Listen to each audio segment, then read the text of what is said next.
In my past life, my parents gave the family business to my sister and left me with a rundown old house. Unexpectedly, the business went bankrupt due to mismanagement, leaving my sister millions in debt, while my dilapidated property got demolished in a redevelopment project, netting me 20 million. When my parents begged me to bail out my sister and I refused, they conspired to murder and dismember me. When I opened my eyes again, I'd somehow returned to the day my parents were dividing the family assets. This time, Mom and Dad decided to hand the company to me, while leaving the rundown place to my sister. Alicia, you're the elder sister and more capable. We trust you with the business, so let your younger sister have that shabby little place. Hearing those words, my blood ran cold. Before I could respond, my sister protested loudly. I don't want that dump of a house. I want the company.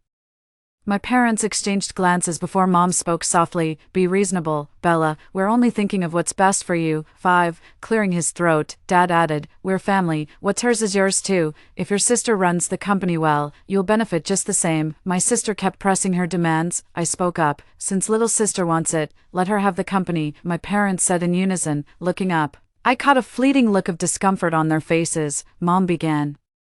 Bella's too frail for the demands of running a company. She'd never manage, but you've always been exceptional. Alicia, your father and I have higher hopes for you. My younger sister ran off in tears. Dad shot Mom a meaningful glance, and she hurried after her. Moments later, Mom returned with my sister cradled in her arms. She said with a beaming smile, the company is yours now, big sister. Seeing the triumphant gleam in all three pairs of eyes, I suddenly realized, our parents had been reborn too. That's why in this lifetime, they couldn't wait to dump the failing company on me while giving my sister the shabby little property, because soon enough, the company would go bankrupt with millions in debt. Meanwhile, that rundown property got expropriated by the government with a hefty compensation payout. Even after being reborn, my parents still play favorites the same way. In my past life, the situation was completely reversed. No way.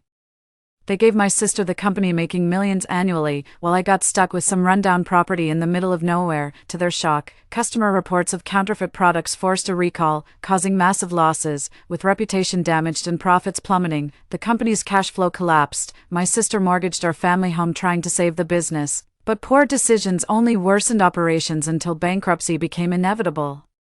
When my rundown apartment got expropriated along with my investments, my total assets reached 20 million. My parents begged me to help pay off my sister's debts. Out of sibling loyalty, I agreed to give them 5 million, but they cursed me for being heartless. We had a huge blowout argument. Amid the quarrel, my sister suddenly shrieked. Mom said, what's yours is mine. If you won't give it to me, I'll kill you. Her eyes bloodshot, my sister advanced toward me with a kitchen knife raised. Just as I tried to flee, Mom and Dad pinned me down from both sides. I watched helplessly as the sharp blade pierced through my abdomen. I begged through tears, Dad, Mom, help, save me. Their grip never loosened as they coldly turned away, letting my sister kill me. It took 36 stab wounds before I finally died. After my death, they dismembered my body together and told everyone I'd died of rabies. They rightfully inherited my fortune, and the family of 3 began their blissful new life. Memories from my past life surged through me, fueling a seething hatred in my chest. I looked up to see the trio across from me whispering among themselves. My sister leaned in to murmur to our parents, the 3 of them occasionally glancing back at me with mocking amusement in their eyes. What are they expecting? To see me drowning in debt and begging for help like some pathetic joke? I scoffed. Well, tough luck, they're in for disappointment. In my past life, I made those 20 million entirely on my own merit. After transferring the company to me, my parents and their friend immediately went abroad for vacation. Only after taking over did I realize the company had far more problems than I'd anticipated. No wonder it eventually went bankrupt. The warning signs were there all along. 30 years ago, my parents came to the city from a small town, starting with street vending before gradually building it into a company with over 100 employees. They rode the wave of the digital commerce boom, thriving as their business flourished with the times. Living in mansions and driving luxury cars these years, my father started getting carried away, convinced his success was solely his own doing. He grew arrogant, looking down on everyone and dismissing others' advice. Little did he know the world was evolving rapidly, while outdated models became obsolete. My stubborn father refused to adapt. This led to a gradual brain drain in the company and declining performance. Instead of reflecting on the issues, my father resorted to cutting corners. To cut costs, they not only produced counterfeit goods but also engaged in false advertising. A small leak will sink a great ship. In the end, over 3 decades of hard work went up in smoke. In my past life, I'd heard about these matters and even tried advising my father, but he just waved me off impatiently, saying I knew nothing about business. The more I spoke up, the more he resented me. Eventually, I just stopped talking. That's why the first thing I'll do now is bring about reform. I majored in business administration. While I haven't officially run a company, I worked on several major projects under my professor's guidance during college and completed internships at large corporations. I also consulted with the company's founding veterans to gain insights into both the organization and industry landscape. Within just 2 days, I drafted a comprehensive new business proposal. Time was tight and the stakes were high. I announced my plan at the executive meeting. The first step is naturally to bring in fresh talent and implement a new performance evaluation system. The second step involves rebranding and establishing our brand IP. The third step focuses on production control and new product development. As I laid out my plan point by point, the executives grew visibly excited. The company had been stagnant for too long, and they'd been craving sweeping reforms. Only Gordon, the CFO, kept his head down without uttering a word. I asked if he had any concerns about the new proposal. He rose to his feet and hesitated before speaking. CEO, your proposal is excellent and would greatly benefit the company's growth. However, what? We're broke. Those 4 words hit like a bucket of ice water, snapping everyone present back to reality. What does this mean? A week ago, the former CEO, your father, transferred all funds to his personal account. That sly old fox, I muttered under my breath. Everyone exchanged bewildered glances. At a complete loss, regaining my composure, I reassured them, stay calm, all departments proceed as planned. I've got this. I returned to my parents' villa, grabbed the property deed, and headed straight to the bank. 2 weeks later, my parents and Bella returned from their trip.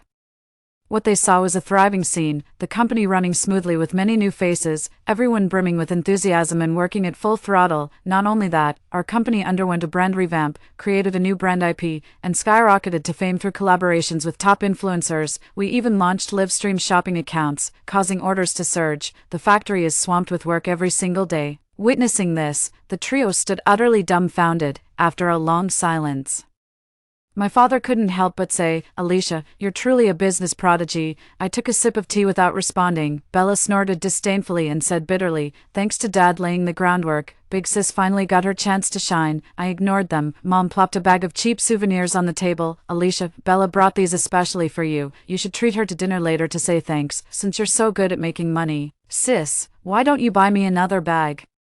Bella whined to Mom, good, that's what your sister should do. Their conversation grated on my ears. 5. I didn't live with my parents until I was 10, while they'd raised my sister since birth. Born underweight at less than 5 pounds, Mom couldn't bear sending her back to our hometown. During the busiest days of their startup, with no money for a nanny, Mom would tie my sister to her ankle with a rope. As my sister crawled on the floor, Mom packed orders right beside her. Mom would often say, your little sister endured so much hardship growing up with us, you should help me take extra care of her. Naive as I was, I never questioned this. Instead, I took Mom's words to heart, always letting her have the best treats and toys. It wasn't until I grew older that I realized my parents' favoritism, so blatant it drove them to help her kill me. I narrowed my eyes and said coldly, my time is precious. I don't have time to treat you to dinner. Take your gifts back.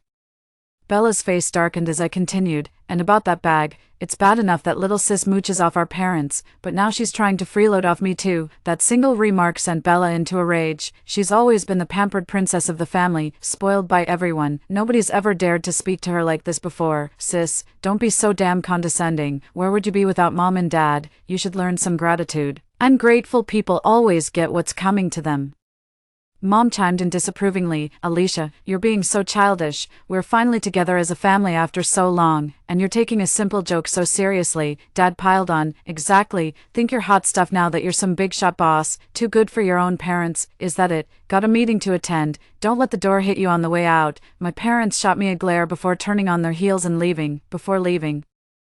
Bella threw me a glance over her shoulder with a sinister smile. Just a friendly warning. Sis, your days are numbered. Better start praying for mercy. I knew they were all waiting to see me fall flat on my face, but they're in for a disappointment. That day after securing the bank loan, I immediately had our company issue an official announcement and even invited media coverage to maximize exposure. They were traveling abroad at the time and simply didn't notice. In my previous life, the company was reported by a client. The situation snowballed online, gradually escalated, and ultimately caused devastating losses. This time, I took the initiative by having our company issue a PR statement proactively addressing the product quality issues. We recalled all sold and inventory products, offered sincere apologies, provided unconditional refunds with compensation packages. and upgraded all affected customers to VIP status with a permanent 20% discount on future purchases.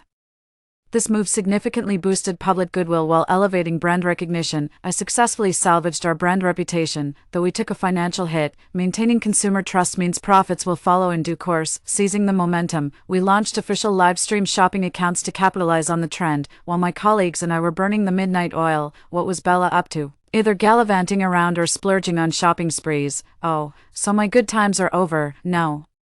It's your good times that are over. By my calculations, that rundown old place should be getting demolished soon. Sure enough, just a few days later, my parents rushed to my office in a panic. Alicia, why is there only $5 million? The moment the words left his mouth, my father realized his blunder, but there was no taking them back. What did you say? My shocked expression visibly relieved him. Oh, I've got great news. Bella's place is getting demolished for redevelopment. The compensation package totals $5 million. What do you think? Fair enough. He kept glancing at my reaction while speaking. I nodded with a smile, way beyond the property's actual worth. But what? I think this property is worth way more than $5 million, at least $20 million. I chuckled. Exactly. It's right downtown, and with the government planning to build a museum there, this area is going to become the next business hub. $5 million is a steal. You think so too? My dad's eyes lit up. I nodded. It's absolutely worth $20 million. My father's face lit up as he smacked his forehead. Right, the CBD. How could I forget? Watching their joyful retreating figures, a slow smile curved my lips. Building a museum isn't wrong, neither is the new CBD. But Dad, deep down you know whether that property is really worth $20 million, don't you? To stand up against the developers. My dad even rallied a few neighbors, convincing them to reject the compensation offer and hold out for $20 million. Faced with their outrageous demands, the developers weren't having any of it. All the surrounding houses had been demolished, leaving just their few homes standing alone. The developers sent people over every day to pressure them. After some back and forth, they agreed to add another $1 million. The neighbors were tempted, but my dad insisted it was a game of nerves. We had to hold out till the end. The project kept getting delayed because of these holdouts. My dad was smug. Convinced he had the developers wrapped around his finger, bragging daily to friends while mocking those who signed early. Little did he know, his neighbors urgently needed money and had already signed the agreement, received compensation, and moved to new homes. When my father found out, he began doubting whether the developer would actually give him the promised $20 million. Just then, someone contacted my father through a real estate agent, offering $10 million for our old rundown house. When Bella heard the news, she was overjoyed and wanted to sell it right away. My mom also advised, $10 million is a decent price to sell, don't sell it. After my dad's persistent persuasion, they both followed his advice. After this incident, my father became even more convinced the property was worth $20 million. Later, the developers stopped coming to negotiate and just started construction outright. He finally panicked and rushed to make concessions to them, but they said the development plan was already finalized. It was too late to change anything now. My dad had a huge confrontation with the developers that even ended up at the police station. Those in the know all blame my father for being too greedy. Bella lost $10 million in an instant and started screaming at my father. I should have never trusted you. You swore this house would be demolished and worth $20 million. You lied to me all along. I watched the scene quietly, a slow smirk curling my lips. In the end, this farce concluded with Bella receiving $1 million compensation from our parents, while I shuttle between the office and home every day. Bella's social media is flooded with gourmet feasts and scenic getaways. After handing the company over to me, our parents officially entered retirement. Soon after, Bella started dating Leonard, the only son of the city's wealthiest family, a textbook trust fund baby. Rumor has it that while vacationing abroad, Bella happened to witness Leonard getting into trouble during a snorkeling trip. Without hesitation, she dove in and rescued him. After the incident, they discovered each other's identities, reuniting in a foreign land with this unexpected connection, coupled with the life-saving act, naturally deepened their bond. By the time they returned from overseas, they were already a couple. Bella gloated. Sis, you're always buried in work, too busy to enjoy your money, not like me, thriving in both career and love without lifting a finger. 5. You're the little princess, I'm the career woman. We were never cut from the same cloth. Smart move, since Leonard and I are getting engaged. Why don't you say something nice?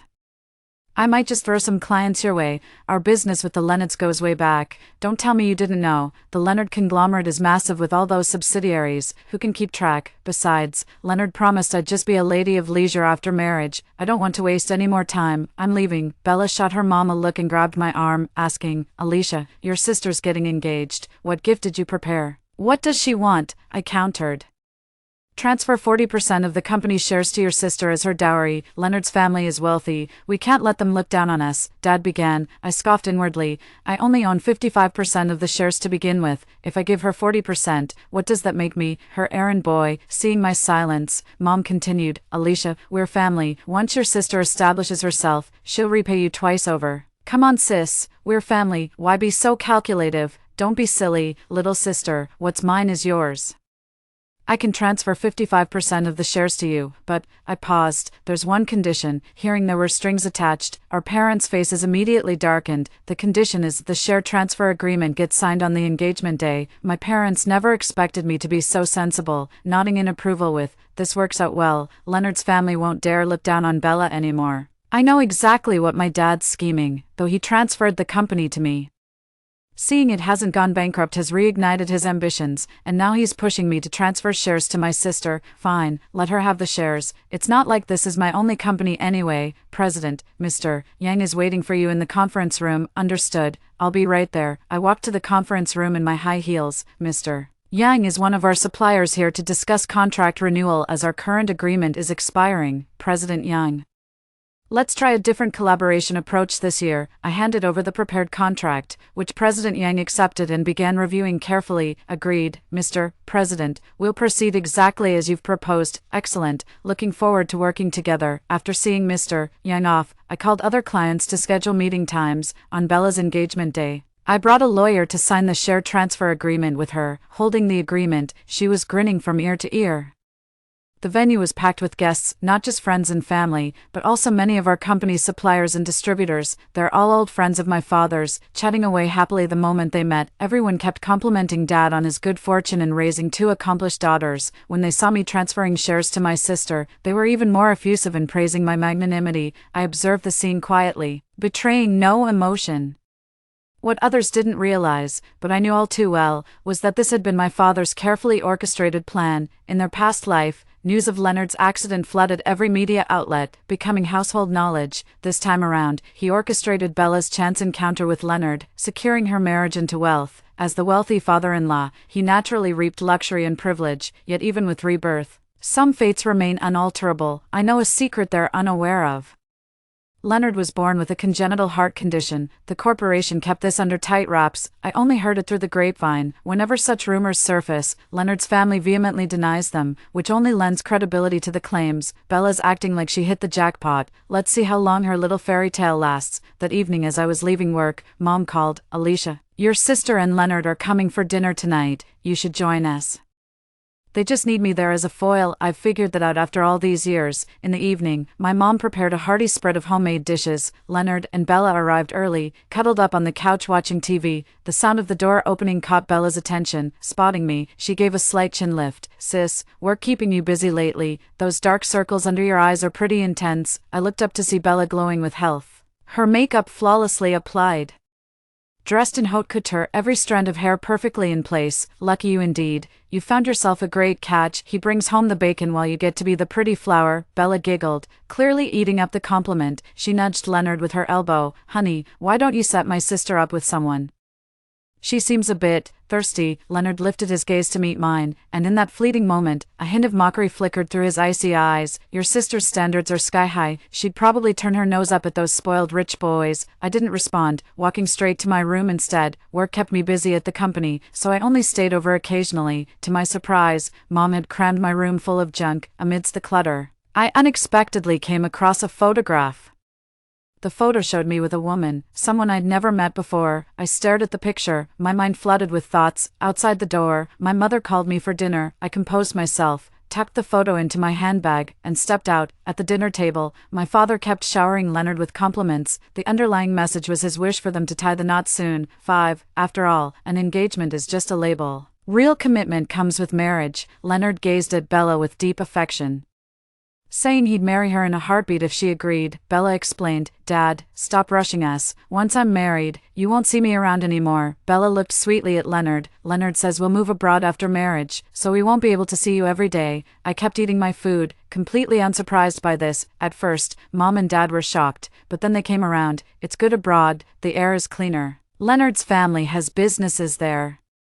The environment is better than back home, and your kids will automatically get foreign citizenship. If we miss you, we'll just hop on a plane to visit." The whole family chatted and laughed, the atmosphere warm and harmonious. Seizing the moment, I said quietly, "Bella, I read online that couples should get premarital checkups. Don't think I'm being nosy. It's for your own good." As the words hung in the air, an icy gaze swept over us.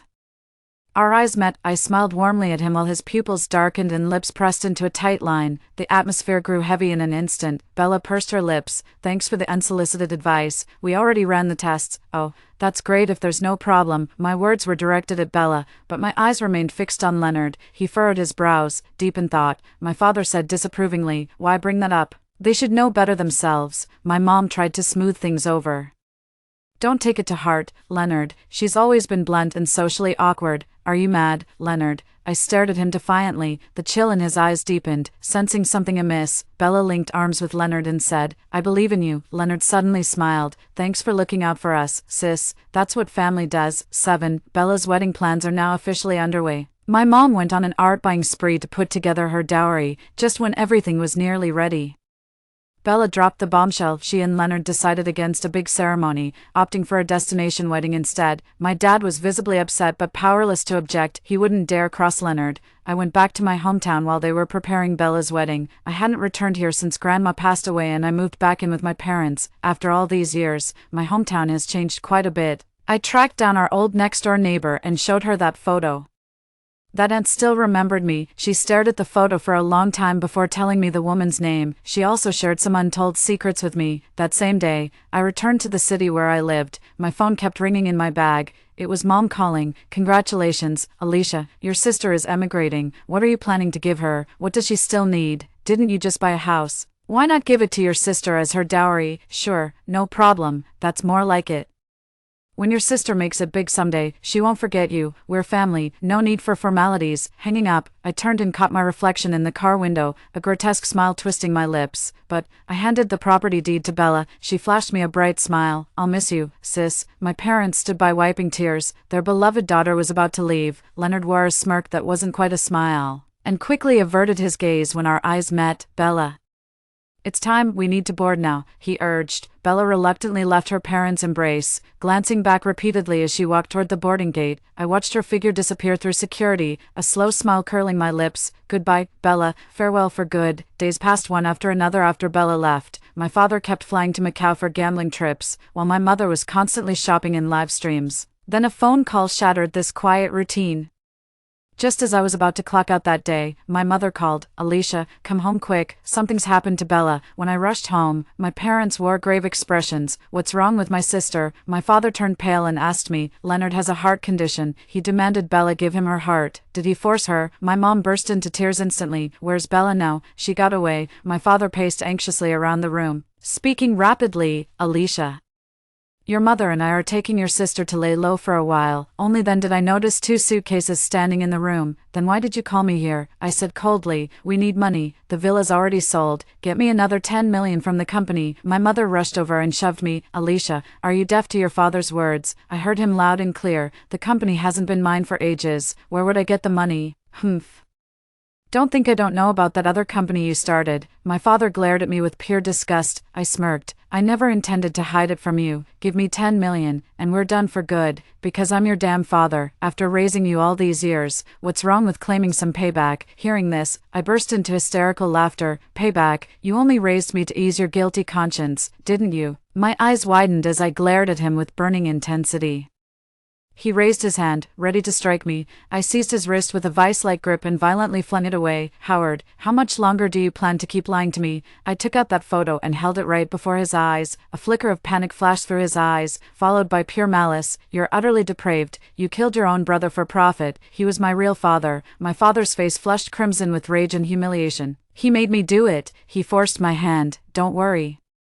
I'll take back every single thing that's rightfully mine." He lunged forward, shielding the suitcase protectively. "Over my dead body, this life and the last, every debt you owe me will be repaid through Bella's suffering. You wouldn't dare. Wanna bet?" I sneered at them, adding, "Oh, and just so you know, Leonard already found Bella." A shriek pierced the air as I turned on my heel and walked away. Actually, that was just a lie, but I believe he'll find Bella soon enough. I took out my phone and calmly dialed a number. Hello, Leonard. It's Alicia. Let's make a deal. 3 days later, at the airport, from a distance, I spotted Howard with a large backpack, scanning his surroundings warily. Was he alone? After waiting a moment, sure enough, Evelina emerged from the restroom with a hat-wearing companion and headed toward Howard. A slow smirk curled my lips. Just as the group was about to leave, I shouted, "Bella!" Bella startled like a frightened bird, her body trembling. When she saw it was me, she exploded with curses. "You bitch! What are you doing here? You're not getting away." 5. Bella's expression changed. Howard glared at me viciously. "Alicia, get the hell out." "Sorry, but no one's leaving today." Evelina suddenly shoved me hard, then pressed a dagger against my abdomen, threatening, "Let us go, or you'll regret it." I raised my hands. The next second, police officers swarmed in from all sides. Both Howard and Evelina were restrained. Before Howard could process what was happening, he shouted, "What the hell are you doing?" The lead officer produced an arrest warrant. "Howard, we're police. You're under arrest for embezzlement." Howard struggled violently. "Cops can just arrest people randomly. I'll file a complaint against you." "Ha ha ha." Still refusing to admit defeat until you're cornered. "Gordon, tell our former CEO what law he broke." A man stepped forward from the crowd to face Howard. Gordon was none other than the company's CFO. Howard's eyes widened in disbelief as he stared at the man before him. "Howard, I know right from wrong. You threatened me into compliance, but I've already called the police." Howard's eyes burned crimson, filled with nothing but rage and bitter resentment. You lied to me. You did this on purpose." I clapped my hands and stepped forward. "Did you really think I'd let the same thing happen twice? Let me spell it out for you. I've been tracking your every move. I had Gordon play along with your scheme. How else could we have caught a sly old fox like you?" "Alicia." Howard lunged at me but was restrained by the police officers behind him. Bella froze in terror, still unable to comprehend what was happening. I unzipped Howard's backpack. It was stuffed full of Chinese yuan bills. "Bella, this is all your fault. If you hadn't come back, your dear father would never have turned to crime." She let out a piercing scream and frantically grabbed a nearby officer, babbling incoherently, "Help me, someone's trying to kill me. I need the police." No sooner had she spoken than a figure came running through the crowd. A slender figure stepped in front of Bella. "Sorry, my wife has some mental health issues." Leonard produced a psychiatric evaluation and handed it to the officer. The officer glanced at Bella, then at the document, and nodded. Bella shook her head frantically, her face twisted in terror as she clung desperately to the officer's uniform. Leonard gestured behind him, and 2 burly men stepped forward, each taking one of Bella's arms to lift her up. "We won't disturb your official duties any longer. We'll take our leave now." With a single gesture from Leonard, the 2 men began dragging Bella away. "Mom, Dad, help me, sis." Bella trembled in terror, screaming for my help. I just watched coldly. Evelina burst into tears and fainted from overwhelming grief. Howard broke free from his restraints, rushed toward me, and dropped to his knees with a thud. "Alicia, I beg you, please save Bella. I'm begging you." I laughed. He kowtowed violently, pleading with me to spare Bella. With a bitter smile, I looked at him and said, "I begged you the same way once, and you." Memories flooded back. In my past life, I'd wept just like this, pleading with my so-called father to spare me. But what did you do? You turned away, pinning me down with all your strength, letting blood splatter across your motionless face. So tell me, why should I save her?" Howard finally realized I'd been reborn too. His face turned ashen as he collapsed to the ground. The officers led him away, his movements puppet-like in numb obedience. Just as they walked a few meters away, Howard suddenly turned back and shouted at me, "I'm sorry. It was too late now. I didn't need it anymore." I went to see Howard during his detention. I laid it all out for him, how I teamed up with Leonard to wipe them all out in one fell swoop. He roared and snarled like a cornered beast. I stared coldly at him, savoring the sweet taste of vengeance. "She won't make it. Leonard only married her for her heart. That was his game from the start. Or did you really think you earned your way into the Leonard family on merit?" I told him word for word. "It was your reckless decisions that got your daughter killed. You're the real culprit here. Your greed destroyed you, and your daughter. You schemed to oust my father from the company, driving him to his grave. My mother died of grief. You adopted me just to use me as a cash cow. Did you really think I'd spare you out of some twisted gratitude? What good did rebirth do you? You still lost to me. Here's the truth. I orchestrated that buyer offering $10 million for your dump, because I knew your greed would blind you into believing that Shaq was worth 20. Ha, every bit of this was intentional. Not only that, I knew about Leonard's heart condition all along. I watched you push Bella into the abyss with my own eyes. You have no idea how utterly delighted I was seeing you make such a fool of yourself." "Stop it. Just stop." Howard clutched his ears in agony. His whole body trembling, I reveled in the sweet taste of vengeance. When Evelina learned Bella's heart had been transplanted to Leonard, she collapsed unconscious. Not long after, she took her own life in prison. Howard was sentenced to 12 years for embezzlement. 2 months after receiving Bella's heart transplant, Leonard's body rejected the organ and he passed away despite emergency treatment. Half an hour later, that dilapidated little place eventually came back to me. And that's when I realized it was the house where my parents once lived. I like to think they're watching over me from heaven right now. For the rest of my life, I'll live well. Story 2. My brother and I are the last generation of merfolk in the East Sea, bearing our people's ancestral hope of ascending as dragons. Our royal father imparted to us the secret arts of cultivation. I lived up to expectations, becoming the first to fully transform into a dragon's form, yet on my coming-of-age day, before our entire clan, I tore off every scale and shattered my own horns. In my past life, I cultivated day and night, finally achieving draconic form in anticipation of ascension, only for my horns to shatter during the heavenly tribulation. Before the entire clan's gaze, they flew to my younger brother and fused with his skull. The crowd hailed my brother as the new Dragon King of the East Sea, while I stood condemned for stealing cultivation through forbidden arts. Our father publicly carved out my heart in golden core, offering my flesh as sacrifice to shield my brother's celestial ascent. The divine lightning struck me down, scattering my soul and extinguishing my very existence, even in death. I couldn't comprehend why the dragon horns I'd cultivated with my lifeblood would publicly acknowledge my younger brother. When I opened my eyes again, I found myself back on the day of the ancient rites inheritance. The primordial secrets flowed from our father's hands to me and my brother Xander, the golden radiance gradually fading from our bodies. I just regained consciousness from the excruciating pain of heavenly lightning strikes. This is the last hope for us merfolk of the Eastern Sea. If none of you can ascend and transform into dragons, our entire race will vanish from this world within a century.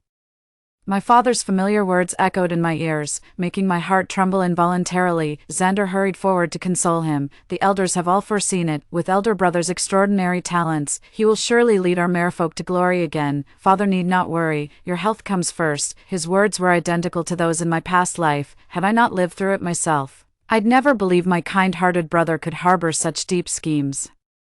If all my blood and sweat won't even earn me this cultivation, then whoever wants this forbidden technique can damn well have it. I know my own limitations all too well. The hope of restoring our merfolk lies with you, little brother. Don't you dare disappoint father and our people. Seeing my hesitation, my brother's expression darkened instantly. What nonsense is this, elder brother? Even the merfolk elders have divined your fate. How could it be false? Father has staked everything, even risking our millennium-old secret arts. You mustn't lose heart now. The king furrowed his brow at my words, his regal authority bearing down upon me like a crushing weight. Eldrin, never forget your duty. You don't have the luxury of choice. If the merfolk perish, you'll meet the same fate. Don't blame me when I offer you as sacrifice to the heavens. As the Merking, my father bears the weight of our people's revival. I understand his struggles.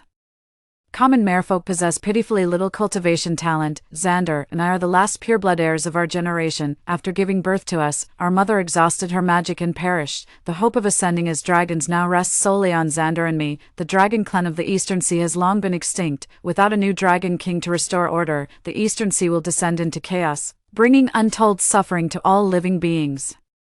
This is the purpose of our birth, our inescapable destiny. Whoever ascends to dragonhood first shall become the new dragon king of the East Sea and the next leader of our merfolk clan. Our elders divined our fates, proclaiming me a prodigy of cultivation with extraordinary talent and boundless potential. In my past life, I practiced day and night, dreaming of delivering our people from suffering and restoring the East Sea to its ancient glory. After inheriting primordial secrets from my father, I surpassed all expectations. My cultivation advanced by leaps and bounds, and soon my body became sheathed in dragon scales. On the verge of ascension, I joyfully prepared to announce this glorious news to my entire clan on my coming-of-age day before undergoing the heavenly tribulation to transform into a dragon. Yet when the celestial lightning struck, every scale on my body tore apart, and my horns shattered at the roots. Before the entire clan's eyes, I flew straight to Xander, circled him endlessly, then merged completely with his being. Dragon scales are innate treasures, nature's perfect armor. No one would doubt that dragon scales could mistake their true master. The scales that fell from my body fit Xander's true form perfectly. He tenderly stroked the scales on his body, casting a resentful glance my way. My dear elder brother, I know my talents pale before yours. These scales and horns cost me my very life to grow. How could you bear to steal them?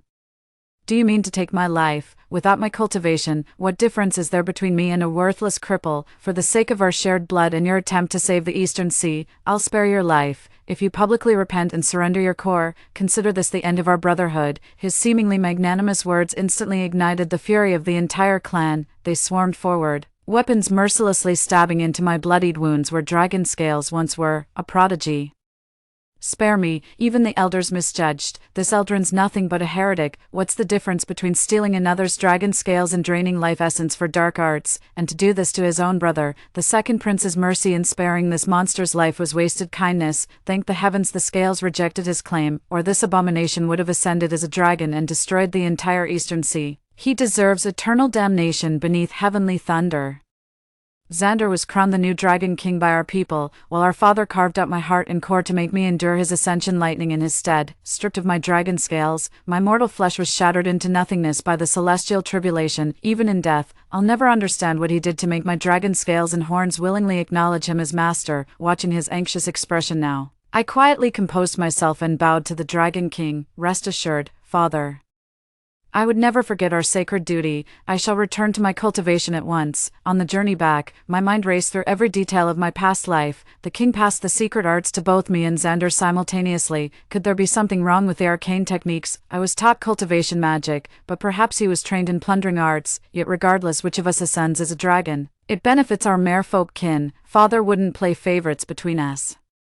Puzzled beyond measure, I stared at the magic swirling in my palm before reluctantly sealing it away. Since we can't tell if the arcane technique is flawed, I'll cultivate on my own this time. Let's see how he dares compete with me now. Back at the palace, the Emperor bestowed upon me the usual cultivation-enhancing elixirs, twice as many as Xander received. Clearly, the royal court has pinned most of their ascension hopes on me. This only deepened my confusion. I always believed Father favored me more, since the elders said I took after mother in looks, so whenever Xander and I quarreled, Father would invariably take my side without question. With Father's clear preference, the clan had begun subconsciously revering me as the future Dragon King. Only after our father-son feud in the past life did I come to realize the truth. He never loved me, nor Xander. His devotion was to the entire merfolk race, to the absolute power of the East Sea's sovereign. Whoever ascends to dragonhood through cultivation becomes his golden child. Both Xander and I were mere stepping stones in his eyes, tools for climbing the ranks and reviving our bloodline. After realizing this, I became suspicious of everything my father sent. Until I uncover the root of the problem, I won't touch those elixirs again. I stored the delivered elixirs, ground them into powder in an earthen jar, then poured the mixture into the sea. Sitting cross-legged on the bed, I began circulating the old cultivation technique I'd practiced before. Though the progress couldn't match ancient secret arts, my exceptional talent kept the cultivation speed decent enough. As the magical energy within me surged and swelled, I finally ceased cultivation when faint dragon horns began emerging on my forehead. This time I didn't rush to continue practicing. Instead, I rose to sip some tea before stepping outside to clear my mind. Since I couldn't figure out how Xander stole my dragon horns, I deliberately lag one step behind him in cultivation. With inferior magic power, let's see how he steals anything now. I just stepped onto the street when suddenly a figure appeared behind me and yanked me into a dark alley corner. As I panicked and prepared to cast a defensive spell, I finally recognized the intruder. It was the elder of the merfolk. His weathered eyes scrutinized me up and down while he stroked his snow-white beard. "So you've only recently grown your dragon horns? I hear Xander has too." My heart skipped a beat. What an uncanny coincidence. Before I could ponder further, the elder asked suspiciously, "Your talent far surpasses his, yet your cultivation progresses so slowly. Did the Merman King withhold his secret techniques from you?" I shook my head hastily in denial and replied modestly, "You flatter me, elder. My brother and I share the same bloodline. Our talents are naturally comparable, and I wield the same arcane arts our royal father taught us." I expected further questioning, but the elder simply gestured and bestowed upon me a cultivation manual. "This relic was left for you by your mother. Examine it privately. Speak of this to no one." With that, he turned and departed, leaving me rooted to the spot in stunned silence. The cultivation technique mother left behind, then why wasn't it given to Xander? I tentatively practiced it once, only to be shocked as full dragon horns instantly sprouted from my head. Dragon scales also began emerging across my entire body. Where on earth did mother obtain this? The cultivation speed is terrifyingly fast. I didn't dare linger any longer and hurried back at a brisk pace. As I passed by Xander's chambers, I overheard the servants gossiping at the entrance. They say the second prince grew dragon horns in just one day, and now he's almost cultivated dragon scales too. My blood ran cold, freezing me in my tracks. Is the second prince really cultivating this fast? Didn't the whole clan say his talent was inferior to the crown prince's? Must be rumors, right? Rumor has it he claimed it himself.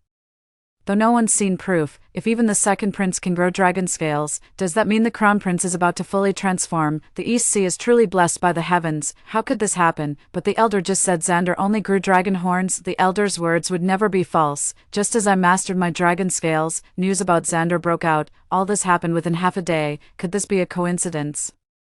The terror of having everything stolen by him in my past life still haunts me. Cold sweat drenched my body as my pupils trembled uncontrollably. Just as I turned to retreat to my chambers, I collided with my father, who had come to offer congratulations. Eldrin, how fares your cultivation? Word has reached me that your brother has already grown dragon scales. His ascension seems imminent. You've always surpassed him in training. What of your progress now? My heart pounded wildly.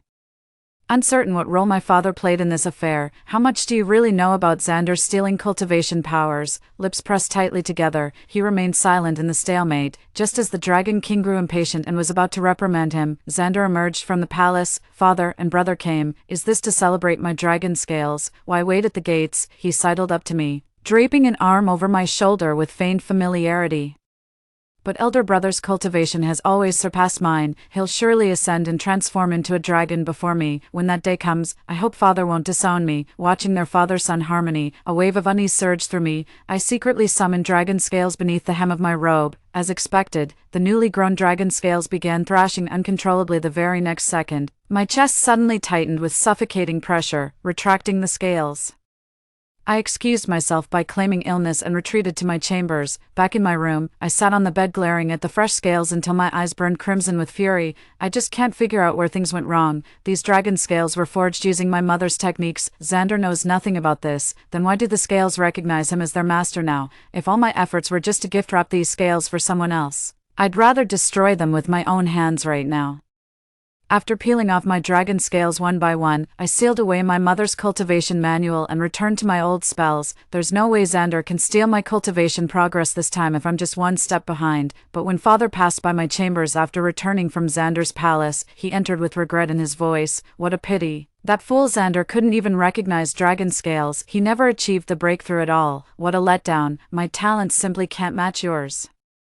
How's Eldrin's cultivation progressing? A bone-chilling cold instantly seeped into every inch of my skin. I barely managed to entertain the king, and after seeing him off, I doubled back to the palace once more. I ransacked every corner of the palace, not even sparing the servants' quarters. The examination revealed nothing unusual. How on earth did Xander learn the specifics of my cultivation? That night I abandoned my practice, lying awake till dawn. At first light, I questioned the servants. Just as I thought, I haven't been cultivating, and Xander's made no move either. After much deliberation, it occurred to me, he might have set up some surveillance barrier outside my palace. If that's the case, I can't stay in this palace any longer. My coming of age is imminent. If I fail to grow dragon scales and complete my transformation now, my cultivation will stagnate forever after adulthood. That would truly be the end of our merfolk race. Though I was furious, I couldn't abandon my entire clan to their fate. Remembering the forbidden sanctuary my father had repeatedly warned us against, I resolved to undertake my seclusion there. Before departure, I kowtowed 3 times before my mother's gravestone, only to be suddenly sucked into a magical barrier. Inside, I saw a wisp of my mother's lingering spirit and beheld her true visage. I never believed it when others said so, but we're truly like 2 peas in a pod. Yet her features bore no trace of Xander whatsoever. Within the barrier lay a cultivation manual she'd compiled with her lifetime's worth of knowledge. Using it could conceal one's true power and physical form. Overjoyed at this discovery, I immediately tried practicing the technique as described. It worked perfectly. Not even a trace of my dragon horn's aura leaked out. Now only I would know exactly how far my cultivation had progressed the moment I stepped out.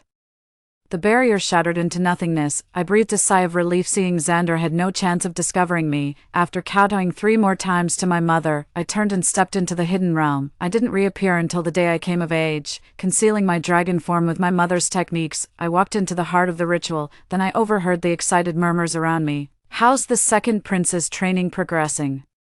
They're keeping it all hush-hush. Could he have already secretly achieved dragon transformation? Who knows, but it must be impressive, otherwise they wouldn't have waited until now to reveal it before our very eyes. My heart plummeted like a stone, a chilling aura radiated from his entire body. I barely held on until Xander arrived. My concealed draconic scales and horns began violently trembling at that moment. They practically yearned to tear free from my body and fly toward him. The king sat solemnly on the throne as Xander approached me with an inviting gesture. Brother, you're our clan's brightest hope to ascend as a dragon. After you, the heavenly thunder approaches. Surely your body must already be fully scaled. Despair completely engulfed me, my vision turning ashen. How utterly ridiculous all my desperate evasions must have looked. One heartbeat before the dragon scales tore free from my flesh in their frenzied escape, I dispelled the magic and revealed myself. Then shredded every last scale before the entire clan. Then I swung my sword and severed the draconic horns from my forehead. An agonized roar tore from my throat as sweat drenched my entire body. Xander jumped in shock, pointing at the scattered dragon scales and exclaiming, "Are you insane? What the hell are you doing? If I can't have it, then no one will." My sudden movement sent the entire clan into a panic. Blood splattered everywhere, drenching the hair of the nearest merfolk until it clung together in wet clumps. My father was the first to react, instantly leaping from the dais to stand before me. He sought to cast a spell, desperate to undo what had just transpired, but it was already too late. Having attained my draconic form, I stood at the threshold of ascension, my magic now far surpassing that of my father, who for years had failed to complete his own dragon transformation. All he's doing now is just shutting the stable door after the horse has bolted. Blood gushed continuously from my mouth, the wounds from torn dragon scales staining my entire body crimson. The Dragon King struggled desperately, even at the cost of his millennia of cultivated power, yet in the end, my scales remained unhealed. The dragon scale fell before the entire clan, withered and rotted in moments, then was swept away by the tide. The Dragon King lost control, roaring at me in fury, "Eldrin, you wretched beast, what have you done? Why would you betray me like this? Do you mean to destroy the entire Eastern Sea? What wrong did the merfolk ever do to deserve such vicious vengeance? How could I have spawned an ungrateful wretch like you?" His roar carried immense magical power. "I've just lost my dragon scales and horns, along with all my cultivation. Now I'm just a frail mortal shell." The magical shockwave forced another mouthful of blood from my lips. I collapsed onto the ground, too weak to even catch my breath. The clansmen who'd once pinned their hopes on me to revive the East Sea now glared with venomous hatred. Were it not for my father standing before me, they'd have torn me limb from limb. Curse this abomination. Heaven itself seeks the ruin of our merfolk clan. He was our most gifted dragon ascendant. After centuries of cultivation, he finally achieved draconic form. These heavenly thunderbolts must be his doing. Why would he bring this upon us? Those were genuine dragon scales. I saw them clearly. How many generations has it been since a merfolk achieved dragonhood? Even the immortal lord who ascended centuries ago only grew a single pair of horns. Doomed. We're all doomed. The merfolk are finished. The eastern seas will perish. This must be demonic instigation. The crown prince was never like this before. His prolonged disappearance. Surely some evil spirit has possessed his form. I beg your majesty's discernment. Before the entire clan, extract the crown prince's soul and reveal his true form. Let us face extinction with clarity, expose whoever conspires against our people. Not even the cycle of reincarnation shall spare the culprit. Watching those once familiar, caring faces now turned against me in accusation, turned from allies into enemies, I actually laughed. How ridiculous indeed. I fought tooth and nail to save our entire clan. Yet all they cared about was their own survival, never sparing a thought for mine. To them, it probably didn't matter whose body bore the dragon scales or who achieved the ascension. As long as one became the clan's savior, the other deserved to be trampled into the mud. No one cared what I'd been through. Just like in my past life, no one believed in my innocence. The moment they saw my dragon scales appear on Xander, the entire clan crucified me on the pillar of shame. They lashed at my soul with relentless fury. Their curses bent my spine, torment my flesh. With the same fervor I saved our entire clan, as I was sent to endure the heavenly thunder in Xander's stead. The very people I vowed to protect were crowning him Dragon King. My agonized screams drowned in their jubilant cheers. My brother Xander sat upon the dragon throne, his foot crushing the core of my heart. The dragon scales I'd cultivated shimmered with blinding silver light upon his body. Fortunately, this time he bore no dragon scales. What I cannot possess, he shall never claim. The king's eyes burned with such fury that they seemed to weep blood. He stood before me, panting heavily as he hurled accusations, yet I remained silent throughout. It wasn't that I refused to speak, I was simply too exhausted. The mystic realm was never meant for cultivation. Every single day in there demanded 3 times the effort I'd expend in the East Sea. I neither ate nor slept, pushing myself beyond exhaustion. Against all odds, I managed to grow my dragon scales and return before coming of age, only to tread the same doomed path as my past life. When the Dragon King realized he'd get no answers, fury nearly consumed his reason. Before he gave the order to execute me, I finally spoke up. My dragon scales are gone now, so it's all up to Xander. He must have trained relentlessly these days, hasn't he? The moment these words left my lips, Xander froze completely, his eyes widened in sheer panic. The king turned his head, suddenly remembering he had another son. With barely contained anger, he spoke in a hopeful yet humble tone. "My good son, my dearest son, how fares your cultivation? You wouldn't follow your elder brother's path, would you? Quick, reveal your true form to the clan. The heavenly tribulation still lingers, it must be here for you. Our merfolk lineage is blessed with profound fortune, we shall not fall, never." His words sounded like a lie, whether to himself or to everyone else. The entire clan's gaze converged upon Xander. Beads of sweat dripped from Xander's forehead in panic, yet not a single dragon scale appeared. Watching his flustered expression, I couldn't help but laugh. This was the first time since my rebirth that I laughed so freely and joyfully. Sensing something amiss, the Dragon King abandoned his scolding and urgently commanded, "Xander, heed my call, show them the fruits of your training. Have you forgotten your duty? Our entire clan is watching. Didn't you swear to become the Dragon King? I remember your vow. Now reveal your true form, save the merfolk, and I shall grant you anything." My smile froze at the corners of my lips, a flicker of astonishment flashing through my eyes. So father had already promised him the Dragon King's throne. No wonder in my past life, no matter how hard I tried, Xander always ended up as the Dragon King. I even suspected Xander had secretly mastered some forbidden arts. He's practically my age. How could he possibly have mastered all this? Looking back, I suppose father must have gathered these for him. Father always publicly reprimanded Xander when we were young, yet he treated me with nothing but kindness. Deliver all the elixirs to my residence first. I once thought he was showing favoritism toward me. Only now do I realize he was merely keeping me at arm's length. A father only disciplines and educates the child he truly cares for. As for me, what I look like doesn't matter in the slightest. All that counts is obediently serving as a tool to save our people. When the time comes and I'm gone, all the credit will go to Xander. I couldn't understand it before, but in that hidden realm, I finally saw the truth. Xander clenched his teeth in stubborn silence, refusing to reveal his true form until the very end. The king's patience wore thin as he finally cast a spell before Xander, forcing his transformation. When Xander's true form was unveiled, it remained entirely black, just an ordinary merman after all. The entire clan let out a collective wail. "A pitch-black merman? You must be joking. Even newborn merfolk have at least some horns. What in the depths is he? Fewer horns than me, yet the merman king's own son. Raised for centuries as our people's last hope, our merfolk are doomed. Doomed, I say. Two royal heirs and neither worth a damn." The clansmen's faces grew ashen with despair. The king's eyes burned crimson with rage. His claws unsheathed as he struck Xander across the face with brutal force. He roared, "Wretched beast, where are the dragon scales you cultivated? What have you done in these halls? For centuries you bore horns, where are they now? Speak, why would you do this? I could tolerate Eldrin's failings, but you..." He left the rest unsaid. His sudden movement froze me in place. Only then did I realize father knew nothing of Xander's secret, yet this truth brought me no comfort whatsoever. After enduring the agony of having my heart carved out and core shattered in my past life, all reverence and affection I once held for him had long withered away. The mere sight of Xander's blood-streaked face after father's lightest slash strike pierced his heart with unbearable anguish. Xander shot me a venomous glare, his words dripping with barely contained fury. "It was Eldrin, my own brother, stole my dragon scales. He's determined to destroy the merfolk. This is his vendetta against you. Father, open your eyes, your majesty." His words sent shockwaves through the crowd. It struck at the long-buried secret in the king's heart. The clansmen exchanged bewildered glances, utterly lost, yet the king turned his gaze upon me after hearing this. I curled one corner of my lips in a sneer. His eyes grew venomous, his voice dropping to an icy whisper. "She's already destroyed me. Must she now doom our entire merfolk race? Just as expected, restless creatures only beget more restless offspring. You wretched spawn,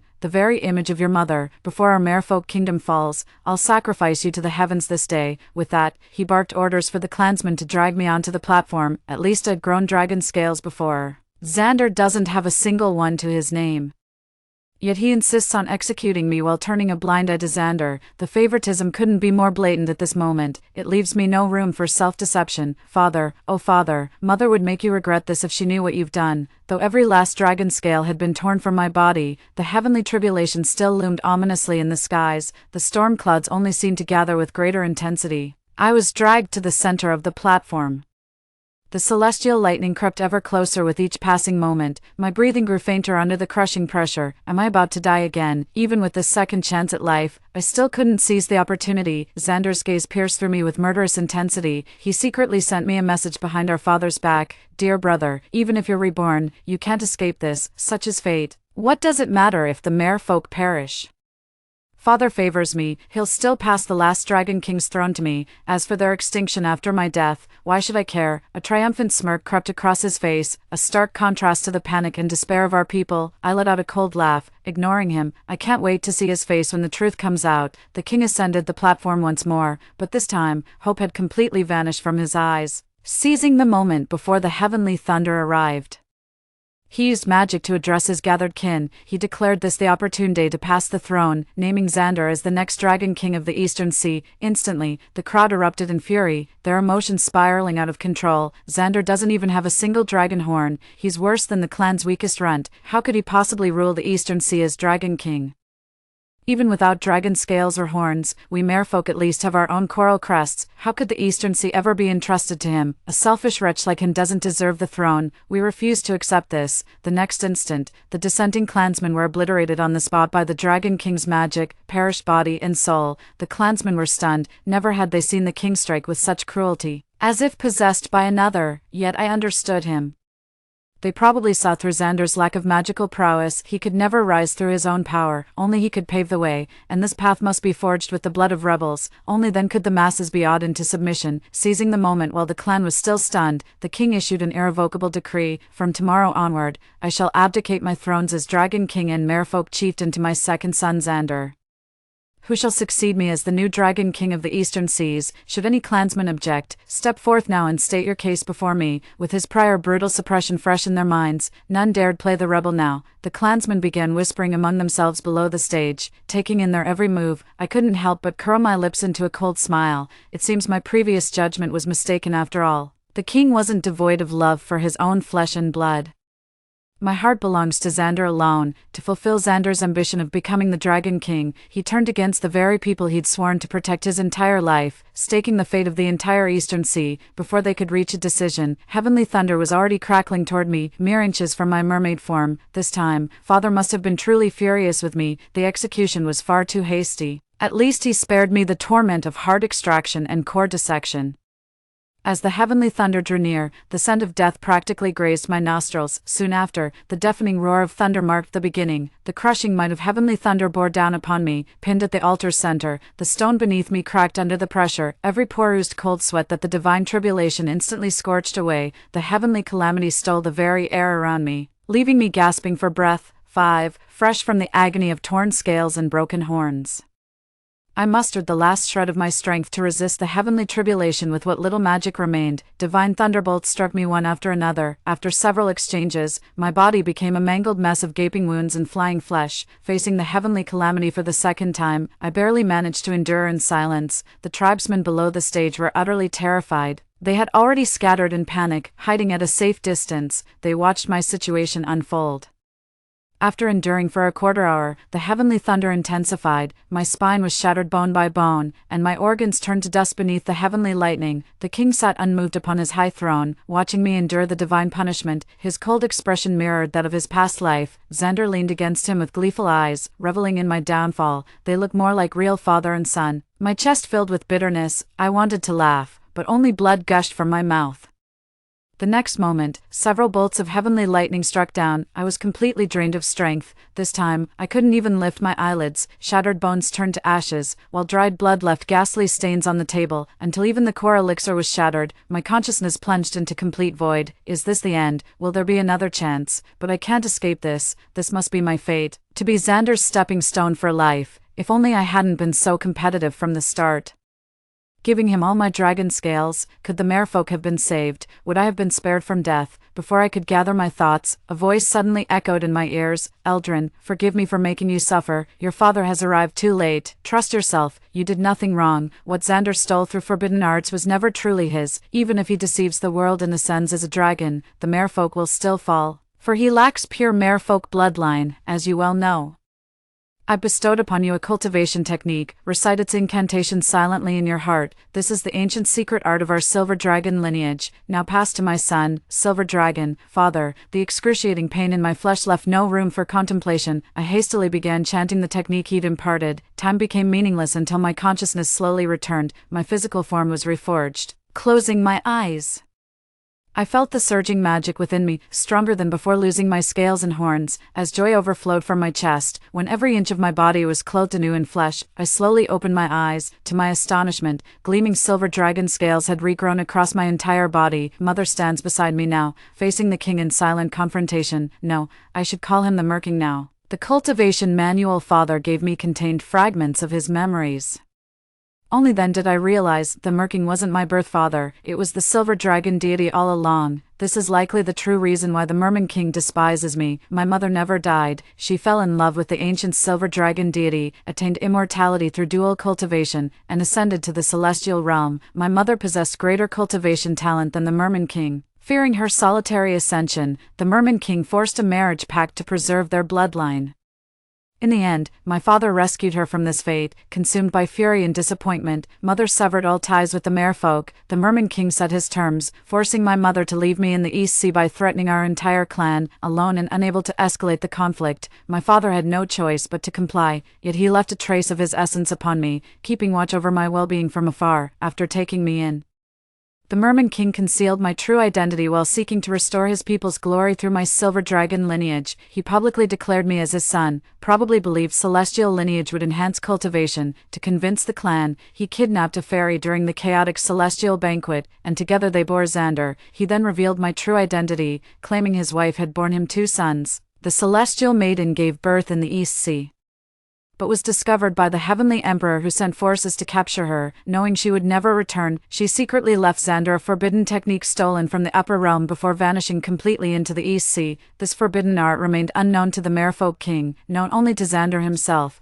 Thus began his later theft of my dragon scales. The forbidden celestial arts eluded the Merman King's detection, yet my father recognized them at a glance. After mother's ascension, her cultivation remained unstable. He'd been preoccupied with guiding her practice, leaving little attention for me. My rebirth was only possible through the wisp of divine consciousness father had left within me. Fortunately, both father and mother arrived just before my life was extinguished. The mother glared at the Merman King, her eyes brimming with hatred. What a disappointment you've become. For centuries under your rule, our Merfolk clan has descended into utter chaos. Was this how you promised to care for my son? Did you truly believe I wouldn't learn of your deeds in the Eastern Sea? I merely spent a century stabilizing my cultivation after ascension, and you dared harm my child behind my back. That so-called Xander, your dragon king, nothing but the bastard spawn of your illicit affair with a celestial maiden. This half-breed abomination dares to steal my son's cultivation. Dream on.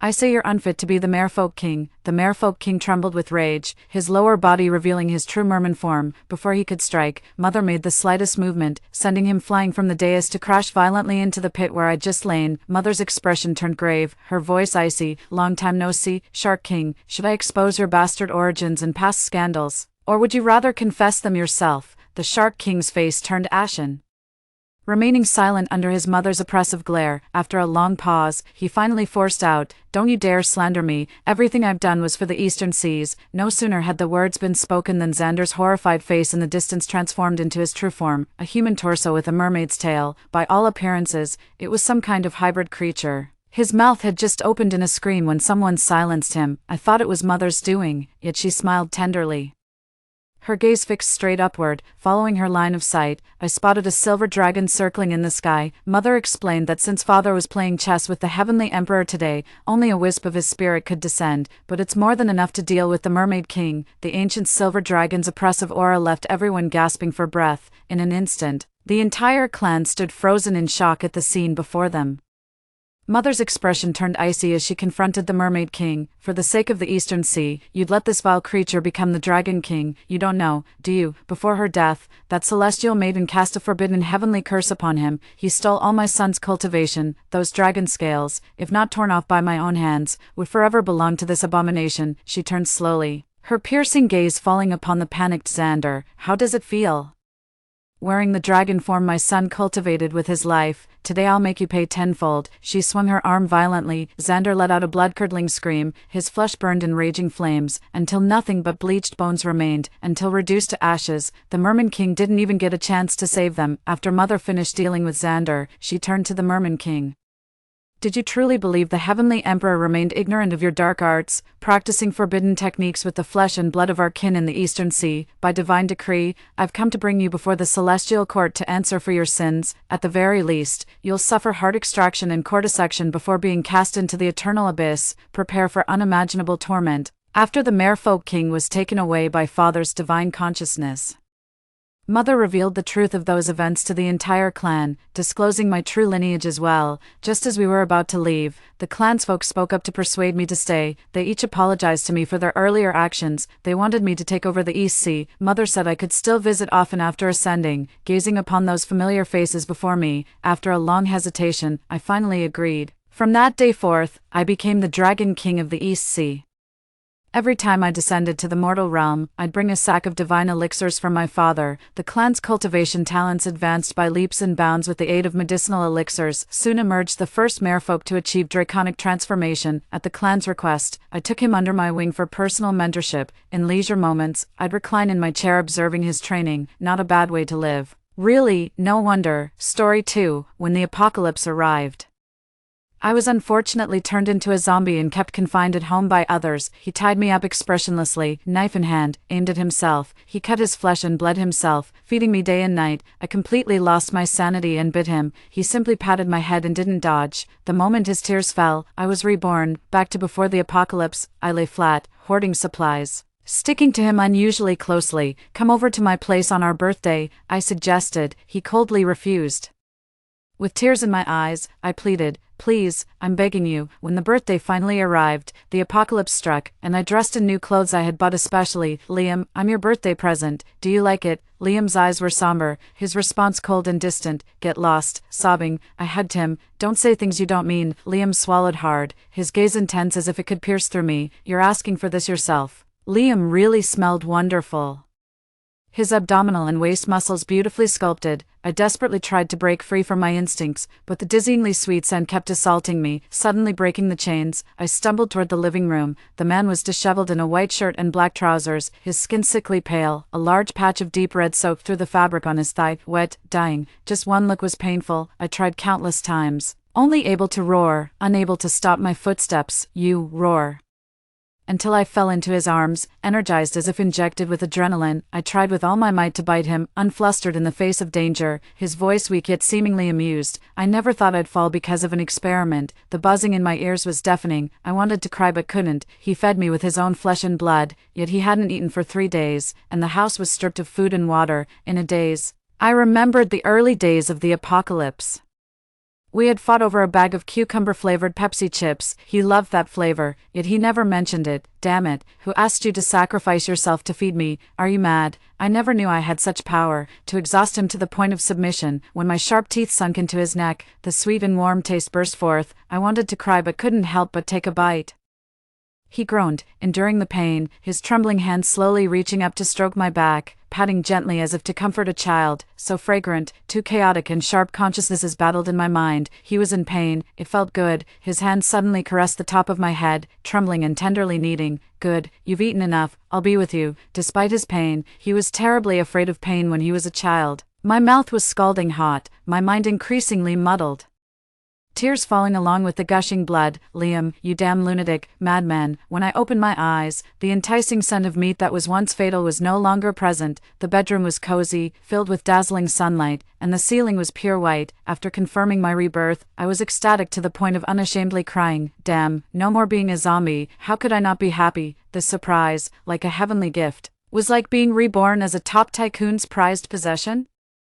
Effortlessly set to win, I glanced at my phone. It was October 1st, 2022. There were 7 days left until the end of the National Day holiday and the onset of despair. I had ample time to prepare and stock up, easily making it through those hopeless days. All I needed to do was wait for rescue, and Liam, fighting back tears. I excitedly dialed Liam's number. Beep, sorry. The number you have dialed is currently unavailable, I sniffed, understanding that Liam hadn't missed my call.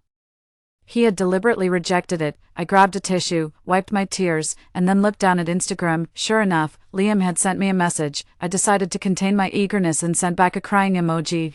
Liam, I miss you. Liam was typing for a long time. Then nothing showed up, and it switched to him recording a message. I played the 3-second voice message, his voice indifferent and distant. Evelyn. What madness is this? Wailing. That 3-second voice message I could cherish for 3 years. It was my fault for being immature and not appreciating Liam. Liam was wonderful. From childhood, countless girls lined up to give him love letters, tall and handsome, with unprecedented looks, and even his academics were top-notch. Liam was not just extraordinary, he never paid much attention to ordinary folks, in other words, a lifelong bachelor. Liam currently worked at a certain research institute and was reportedly involved in an important confidential project.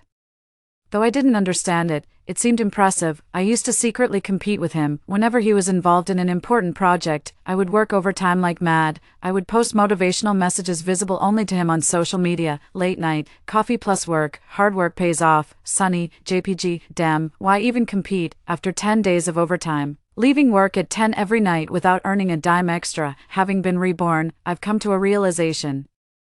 Sincerely deciding to just lie back and be a salted fish, which isn't so bad, well-fed and sticking close to Liam, there's something to look forward to. I cleared my throat pretentiously and sent him a gentle voice message. Liam, wait for me at home. Isn't it our birthday in a couple of days? I've prepared a surprise. Yes, we were born on the exact same day. I used to curse this coincidence as fate, but now I only feel a sweet sense of destiny, after packing the essentials into my large suitcase. I picked up a dirty bag from the living room table. After taking a big bite, the taste moved me to tears. As a zombie, I never knew what I was eating. It was like a dog eating dirt, purely instinctual. I hailed a cab and sat in the back, furiously scrolling through various online shopping sites and placing orders. As I was typing replies, yes, confirm the orders. I need to prepare some fan giveaways. Yes. Expedite all of them with express delivery. Once I arrived at Liam's suburban mansion, my eyes welled up with tears. My goodness, how many supplies do we need to fill this place? How many years would it take for the two of us to consume all this? It's great to have money. After paying the cab fare, I smoothly changed the address to Liam's home. Having grown up with Liam as childhood friends, I was confident. I couldn't believe that if I shamelessly showed up at his house, he would actually turn me away. No way. I was absolutely sure of myself.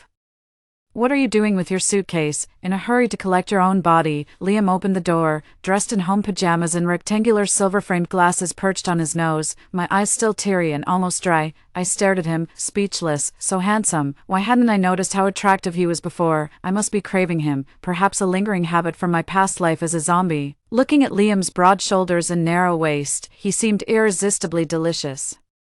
I felt like biting and licking him, but without breaking the skin. Liam glanced at me indifferently and nonchalantly asked, "You, surprise?" I nodded hastily in response. "Your birthday gift is me. Do you like it?" Liam frowned slightly. "Every frown still so beautiful, wherever you came from. Go back there." He then made a move to close the door. I quickly reached out to stop it.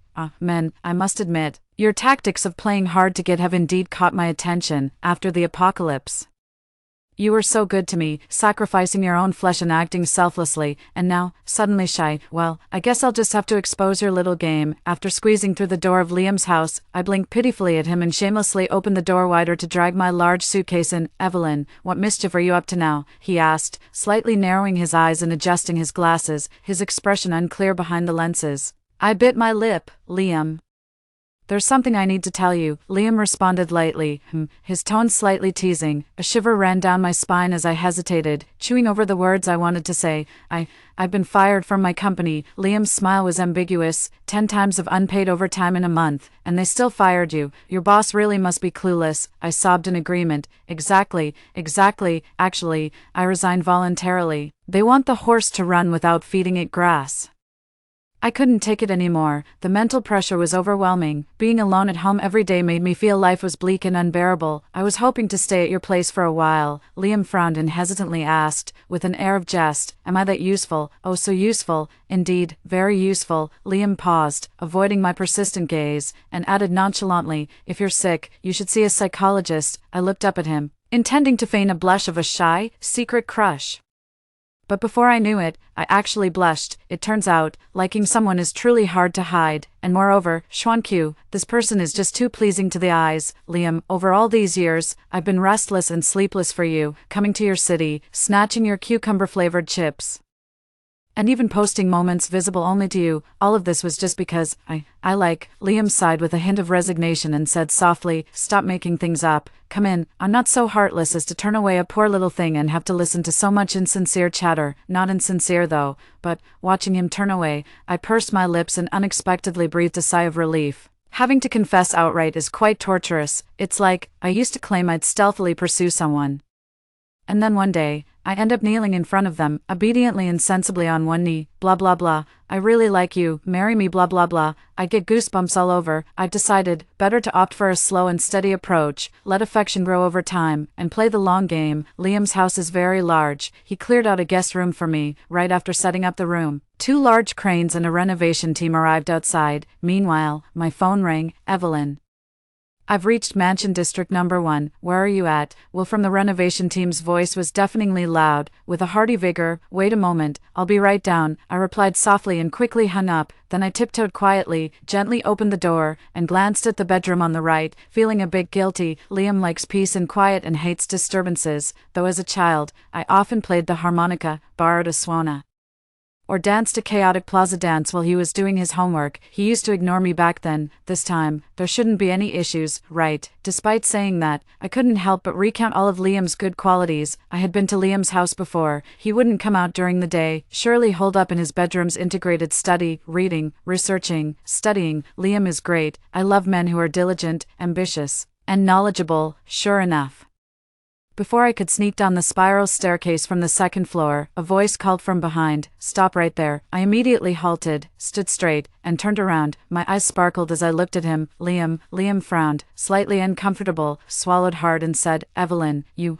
I instantly realized, oh, how embarrassing. In my past life, Liam had fed me so much that it became a conditioned reflex. What have you been brooding over lately? Just tell me straight, Liam asked me calmly. It's just like you, Liam, you really understand me. I pursed my lips and then couldn't help but smile broadly. Liam adjusted his glasses and fell silent for a while, then said, Evelyn, speak clearly.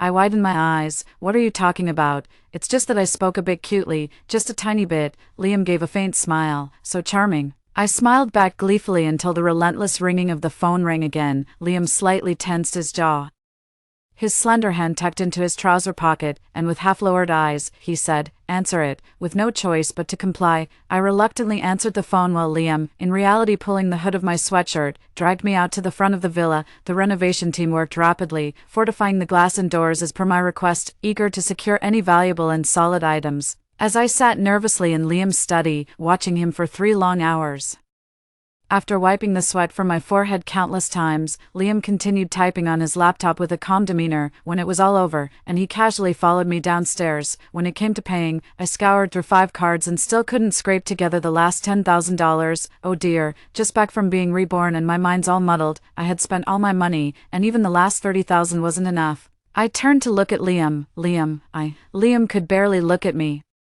His brow furrowed as he pulled out his phone and handed it to me. His fingers were distinct, even his fingernails were tender pink. Liam, I said gratefully after paying off the renovation team, I love you. I blinked, ignoring Liam's gesture to get his phone back and hugged him tightly. Liam stiffened, his voice deepened. Evelyn, stop being coquettish. What exactly is going on? Tell me. I gently pulled away from his warm embrace, looked up at him, and nodded as if relieved. I'm hungry.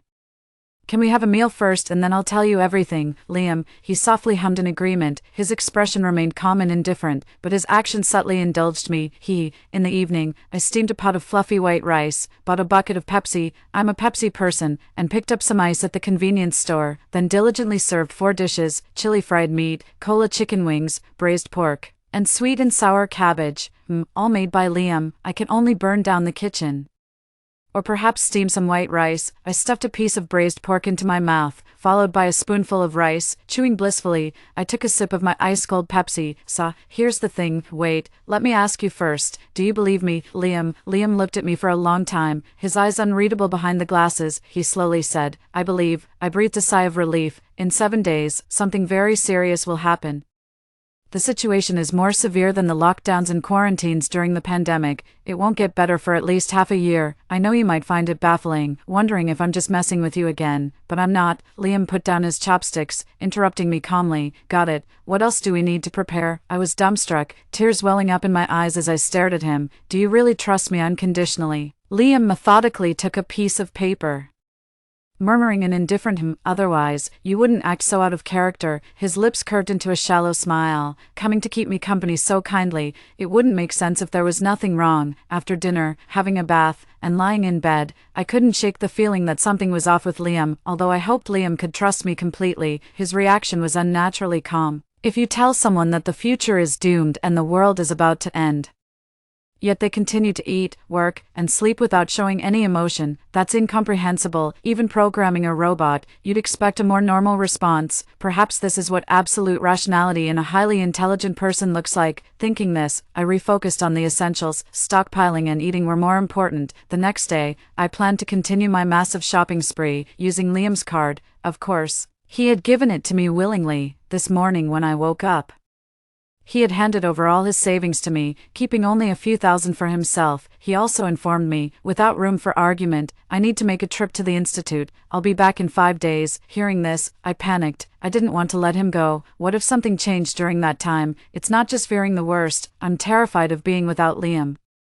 But he has always been resolute, or rather, I realized I had no rightful basis to ask him to stay, just childhood friends, arch-enemies, platonic friends of the opposite sex. After giving him endless reminders, I watched him drive away, then nervously twisted my fingers and walked out with my bag. I thought, it's time to bring up my feelings and ask him out. The day before the zombie outbreak, I used typical excuses like buying supplies to aid pandemic areas or helping needy children to stock up enough supplies for us to last 3 to 4 years. Luckily, Liam's villa is remote, with few similar houses nearby, owned by people who aren't short of money and seldom stay out in this wilderness. Fortunately, Liam is smart and alert, with a calm and steady personality. After finishing my snail noodle soup, I sighed, sipped the milk tea I just ordered, and decided to send Liam a message. "Liam, what time are you coming back today?" There was no reply from Liam, but the doorbell rang. I hurried to open the door, and there stood a man and a woman. I recognized the man as Liam immediately, but the woman at his side was tall, curvy, with long wavy hair and a mature, sexy allure. The woman wore a black tailored coat, her lips curved into a gentle yet awkward smile, holding a black briefcase.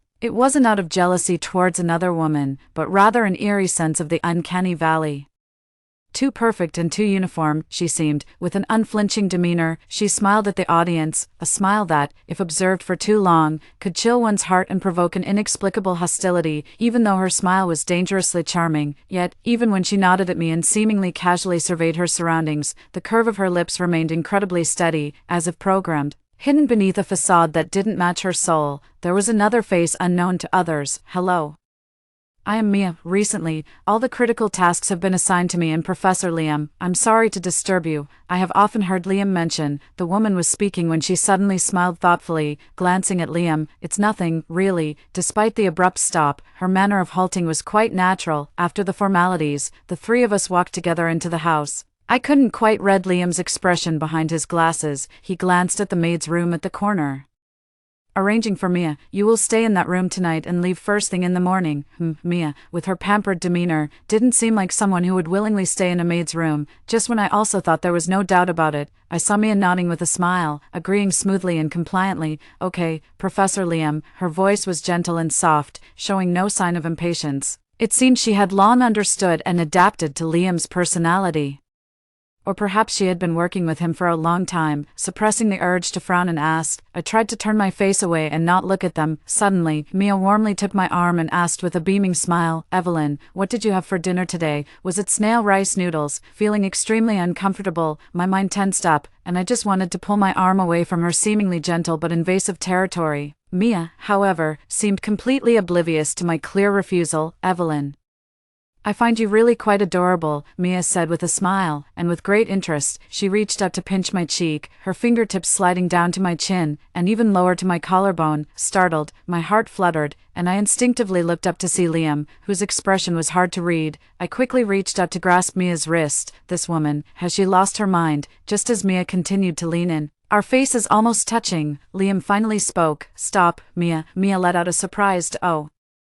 quickly moved away from me, and without any hesitation, went over to Liam's side. She clicked her tongue. "Professor Liam, that's not very fair of you. I've advised you countless times to stop, but what about you? How did you respond? Did you hold back even a bit, or did you just recklessly continue, even though this thing is quite valuable for research? How could it be worth so much to our Professor Liam?" Liam's lips had already formed a straight line. But he did not stop Mia from continuing. After a moment, an absurd thought even crossed my mind. Perhaps, the thing Mia was talking about in a veiled manner, was it an entity I also knew but couldn't recognize? Could it be me? But then Mia restrained her inquiring demeanor, as if very considerately stopping herself, then turned to look at me with a smile. "You know, Professor Liam is the most brilliant person in our research institute. He once orchestrated a flawless experiment, training the subject to be very tame, just like a fish in a tank." Liam's expression remained unchanged as his fingers brushed near the temple of his glasses, his eyebrows slowly furrowing. She smiled, her lips gradually turning downwards, slightly neurotically asking, "Evelyn, don't you think I'm utterly unreasonable, almost like a mentally deranged lunatic? Isn't that the case? It's okay, no one will trouble you. Don't mind what others think." I searched for words but could only muster a few comforting phrases. Mia furrowed her brows. "Do you really think I am?" I remained silent, twisting my expression, subconsciously wanting to reply politely, about to nod, but Liam let out a soft laugh. I immediately dared not move. To move further would be impolite. When I looked up, his distinctly jointed fingers were just removing his glasses, revealing the eyes hidden behind the lenses. His pupils were light, long-shaped, with dense lashes. Soft and smiling, as if amused by my reaction, he placed his glasses on the table beside him, lowered his long lashes, and asked softly, "Hungry?" Honestly, I wasn't, but since Liam had asked, how could I not feel a bit tempted? I helped him wash the vegetables in the kitchen, while he skillfully chopped and stir-fried them. His knife skills were excellent, his movements flowing seamlessly like water, as if he had been a seasoned chef for decades. As for Mia, by the time we served the dishes, she was already sitting neatly at the dining table, waiting eagerly. "I'm really looking forward to Professor Liam's cooking," Mia said. I pursed my lips silently, and eventually, I couldn't help but let out a scoff. "Sister, what exactly are you here for?" Hearing this, Mia raised an eyebrow and glanced behind me. I turned to look as well, only to see Liam heading back to the kitchen, out of sight, just as I was about to roll my eyes again. And not wanting to deal with someone who clearly seemed off, she cleared her throat gently, with a slightly scattered smile. "Evelyn, I'm here to save you." I didn't quite understand what Mia meant by that. When Liam came out with the dishes, I looked towards Mia again, but she refused to speak. Throughout the meal, I curiously and confusedly glanced at Mia multiple times. She just kept her head down eating, occasionally giving Liam a cryptic smile. What's with the mysterious act? Having one enigmatic, sharp-tongued, and highly intelligent person in the house was enough, and now there was another, a beautiful woman who didn't seem quite right either. It all seemed very risky to me. Fortunately, it didn't look like Mia was fond of Liam. When someone has feelings for another, it's hard to hide. And Mia, all she radiated was, "Oh no, I'm going to cause trouble. Come and stop me. Oh, you can't catch me." A master of deception, Liam excused himself to go back to his room to research data, and I decided to retire early. Lying in bed, the thought crossed my mind again. Could it be that Liam had accidentally played a part in the unfolding apocalypse? What was he trying to say during the day? Stop, give up. What kind of riddle was this? It was me who had been reborn.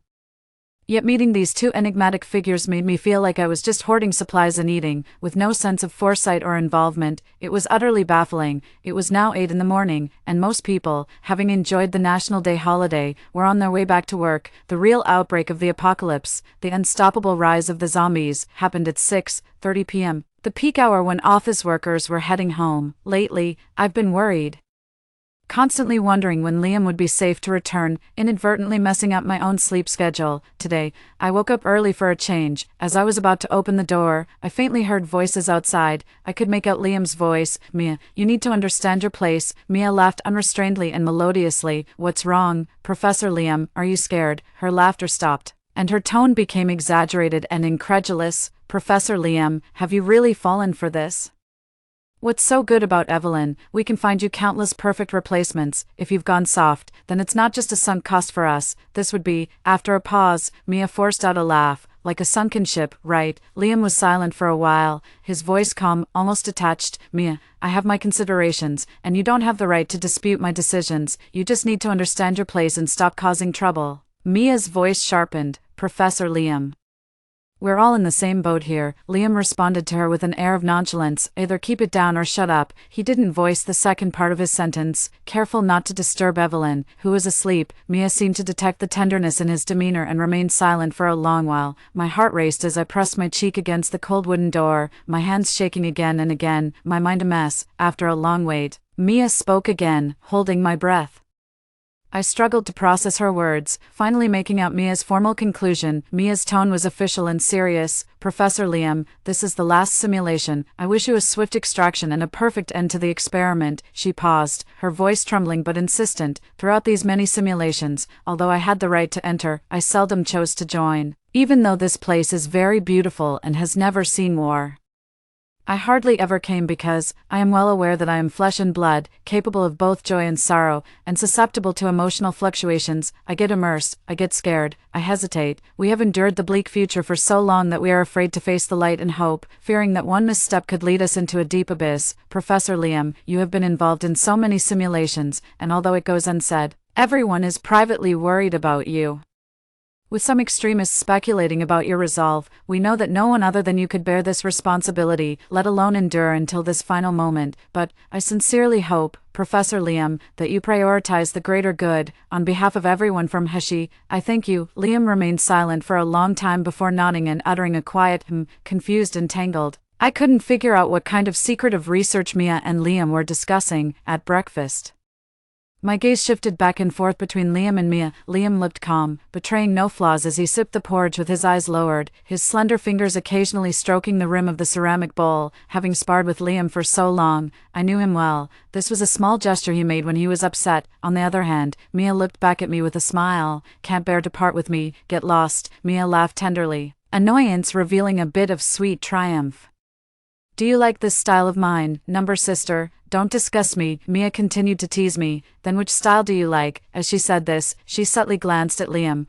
I boldly pressed on. "I like Liam, the Professor Liam style." Liam's hand trembled slightly. "Luckily, I caught that precisely." "You little thing, admit it, man, you're just fascinated by me." Mia laughed heartily while I looked down at the reflection in my bowl, unable to restrain my toes from tapping for a moment. After a burst of social embarrassment, thankfully Mia didn't let me suffer alone. She boldly asked Liam, "Professor Liam, which style do you like?" Liam lowered his head, stirring the millet porridge in his bowl, the spoon clinking crisply against the cup. The room was silent. The only sound was our quiet breathing. Anxiety clenched at my heart, and I couldn't help but let my thoughts run wild. In a past life, Liam fed me his own flesh, perhaps because there was no food left at home, or because the zombie forces nearby were growing stronger, or maybe he didn't want to live anymore. Perhaps keeping me confined at home was because I wasn't in my right mind at the time, and he couldn't think of a way to throw me out, or maybe he was afraid I'd harm someone, even though these reasons seemed far-fetched. But after being reborn, the way he behaved towards me didn't seem like he cared for me at all, including now, when asked about his ideal type. Liam remained silent, then suddenly, a response broke the ice, kind and gentle, pretty and cute, some specific type. My heart panicked. None of these descriptors seemed to fit me, yet, he continued, these stereotypical words, I could use any standard to deflect. Moreover, fitting these impressions doesn't mean I would like someone. Actually, his voice trailed off as he took off his glasses and his gaze fixed on me. As long as I like someone, no reason is needed. His expression was serene, with a hint of teasing smile on his lips. Damn it, he's completely charmed me. His words spurred my restless heart. I didn't have the energy to care about their secretive discussions anymore. After breakfast, Mia excused herself early, asking Liam to give her a lift before she left. That was too much. Liam remained silent, glancing towards me. The question in his eyes was clear. I couldn't help but laugh. Waving my hand, "Go on, hurry back, I'll be waiting at home for you. I have a gift for you tonight. It's not a confession, is it?" Mia hit the nail on the head. Liam calmly, without a word, said to Mia, "Let's go." Mia smiled and continued to me, "Evelyn, I wish you live happily." I returned the smile, thinking, how could I not be happy with her leaving? From now on, it would just be Liam and me, together. After they left, I stuffed the dishes into the dishwasher. After tidying up, I rushed into the bedroom, pulled out the new outfit I bought, a thin, light pink jumpsuit with a pair of fluffy bunny ear bands. I had mustered up the courage to buy them a few days ago. Tonight was our shared birthday. Shouldn't I prepare an interesting birthday gift? Anything less seemed insincere, especially with the apocalypse nearly upon us. Such worldly and superficial things really lacked sincerity. I can be Liam's birthday gift, in the morning. After Liam returned from dropping off Mia, he went straight to his bedroom without a word. I tried my hand at cooking at noon. Considering that we'd rarely use an open flame in the post-apocalyptic life ahead, caution was paramount. Admittedly, the dishes didn't look very appetizing. I messaged Liam, "Come down for lunch." It took a while before he replied, "Not eating, busy." I asked, "What are you busy with?" Liam was typing for a long time, then suddenly asked, "Evelyn, what if one day you realize this world has deceived you?" I was momentarily stunned. I typed to ask him, "So, would you lie to me?" Liam was silent. I lowered my head, picked up my chopsticks, and took a bite of the sweet and sour pork ribs. They weren't very tasty. I looked up towards the second floor, towards his firmly shut bedroom door. My phone pinged with a notification. Liam had replied with a message, number that was good to hear. Liam, "I wouldn't lie to you either." It was now 12:00 p.m. Only 6.5 hours until the end of the world. I changed my clothes and shyly knocked on his door. "Liam, are you hungry?" First, there was the sound of furniture moving, then faint footsteps. It felt like we were only separated by a door yet also worlds apart. His voice was cold. "Not hungry?" I asked. "Then why did you come to the door?" Liam remained silent. Through the door, there seemed to be a mysterious and escalating tension between us, yet he spoke ruthlessly. Interrupting my daydreams, "I'm busy with work. Please go back if there's nothing important. There is one thing, I don't want to hide it from you," I said. He lowered his long lashes, walked to the desk to remove his glasses, and then opened the door. Upon entering, I sharply noticed his pupils contracted, seemingly shocked. By me, by my outfit. Damn it. I looked down and tugged at the thin fabric that barely covered me, suddenly feeling a bit embarrassed.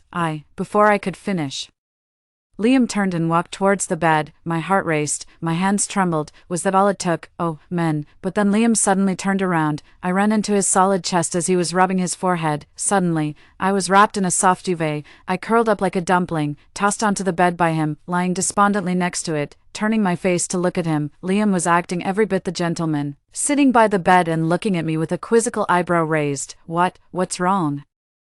I felt wronged. "Nothing, I meant nothing by it." Liam chuckled softly. "If you're scared, you can sleep on my bed," he said as he got up and sat back at his desk, adding, "Don't overthink it." I stretched out my hand, silently massaged my face, and muttered, "Liam, happy birthday, not just for today." Liam paused, his hand holding the black pen frozen midair. A drop of black ink slowly fell from the ink-stained nib, blurring the white paper. "Seeing a chance?"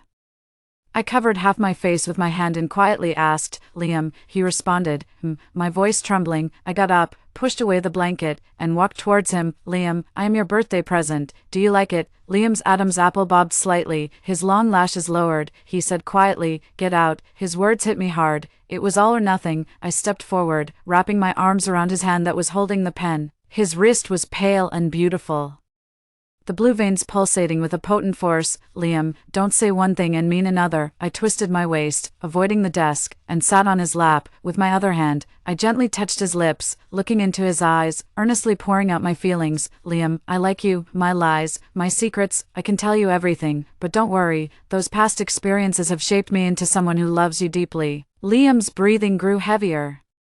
Only after removing the barriers of his glasses did I see that his pupils were shallow, tinged with coldness, unnecessarily aloof. Take, for instance, Mia's smile, but it didn't frighten me, because I saw in them a flame ignited for me, so intense it could drown me. He sighed deeply and suddenly pulled me closer. I shifted my position to face him directly, holding him tightly, boldly. I lifted my chin and rested it on his shoulder. The temperature of his skin was scorching, as were the emotions fueled by the blazing fire. "This year, Evelyn, am 26. I received my favorite birthday gift, Professor Liam. He's mine now." In our kiss, all his stress seemed to vent out, his voice hoarse by my ear, with a hint of gritted teeth. "You asked for this." "What did I ask for? The soul or the body? It doesn't matter, Professor Liam. I can give you all these chips, by chance." He thought I was asleep from exhaustion and unusually stayed close by my side, holding me tight, whispering by my ear, "Evelyn, you're mine, right?" "Yes." I didn't move my lips to answer, feeling too tired, my mind dizzy with all sorts of messy thoughts about Professor Liam. It wasn't a spur-of-the-moment thing, but a long-held scheme. Whenever my thoughts calmed down, at all times, I remember that scene. He calmly raised the knife. I panicked, wanting to close my eyes, to dodge, but couldn't control my already rigid limbs. What followed was him feeding me with his flesh and blood, actually. I very much want to live, even if I had turned into a zombie at that time. Perhaps it's because the people who gave birth to me abandoned me at the village head, and a group of elders from the village took care of me, feeding me a mixture of what little they had. Growing up in inferiority and evasion, I tried my best to get into university, broke into the top 500 companies, and nearly starved because I refused to comply with hidden corporate rules, having finally made it this far. Now able to afford enough food, how could I not want to live? I want to live, I must live, struggling and tumbling through life. Having my physical needs secured, the emotional void within me grew deeper and darker. Once I obtained what I desired, everything else within easy reach in life seemed bland and uninteresting. There was a time when I became depressed and paranoid, but Liam offered me a hope that was both magnificent and eerie. To cut flesh and feed blood, he truly was a madman. At that moment, I desperately swallowed the blood slipping down from his wrist. I could no longer consciously realize that I had fallen in love with the person before me, even though I was acutely aware of the flaws in the world. Please. I grew up as an orphan who survived on the charity of others. How could I have such a privileged childhood friend? Liam, next time you fabricate an identity, could you please make it more believable? My hunger for life and nourishment turned into a stepping stone for love. Driven by his seductive offer of flesh and blood, humans always lack what they crave, yet crave endlessly. I couldn't refuse this precious and pathological offer. I was willing to pay the highest price and give my whole heart. To hell with the apocalypse, to hell with the zombies. To hell with being reborn. I want to be with the person I love most, forever and ever. Professor Liam went to take a shower. Professor Liam woke up a bottle of red wine. He pulled the curtains tight, then opened them again, seemingly conflicted by the moonlight outside. Since the apocalypse fully descended, the moon had gradually turned blood red. Now, the signs were beginning to show again. He sighed softly, murmuring under his breath. A few broken words spilled from between his lips, which I caught. He said, "She too, what is she too?" I racked my brain but couldn't understand. What exactly was he hiding from me? The name She too is believed by those under its protection to mean a land of hope found amidst ruin and dust. All this originated 100 years ago when the apocalypse arrived. The world underwent a massive change. Zombies roamed everywhere, and humanity was displaced. That day that tore apart the light. October 8th, 2022, at 6:30 p.m. marked the end of the National Day holiday and the first day back at work for many. It was also the peak hour for office workers returning home. Suddenly, a devastating zombie plague erupted, and humans, once at the top of the food chain, became coveted prey. Zombies brought widespread biting and attacks. Zombies brought death and despair. Zombies came incessantly. They decimated the majority, and those who remained struggled to survive amid a blood-drenched world and ruined landscapes.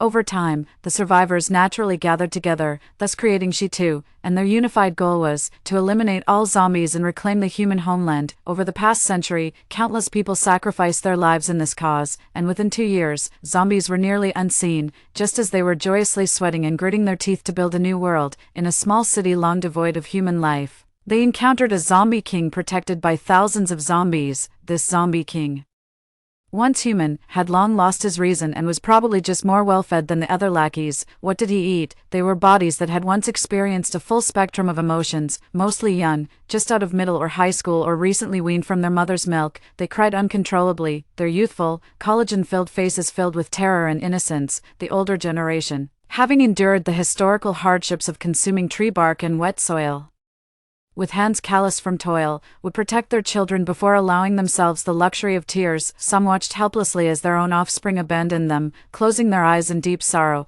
Those devoid of reason cannot comprehend the past. They are driven solely by hunger and greed, devoid of self-awareness. When humanity triumphed in this utterly predictable war, for a moment, tears and laughter filled the air as everyone, dazed, embraced the strangers beside them.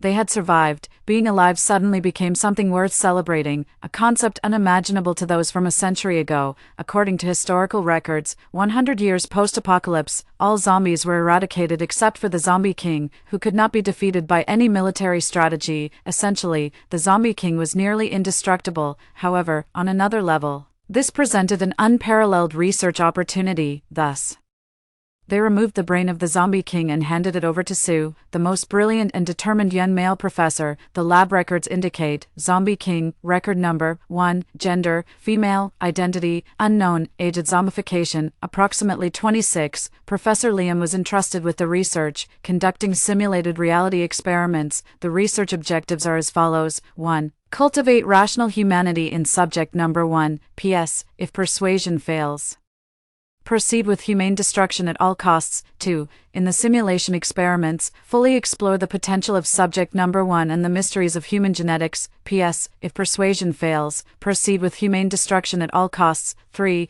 If persuasion fails, proceed with humane destruction at all costs. Evelyn is dangerous, Liam thought to himself, after waking. He carelessly poured himself a glass of rich red wine, detecting a hint of bitterness, uncharacteristic for someone who seldom drank.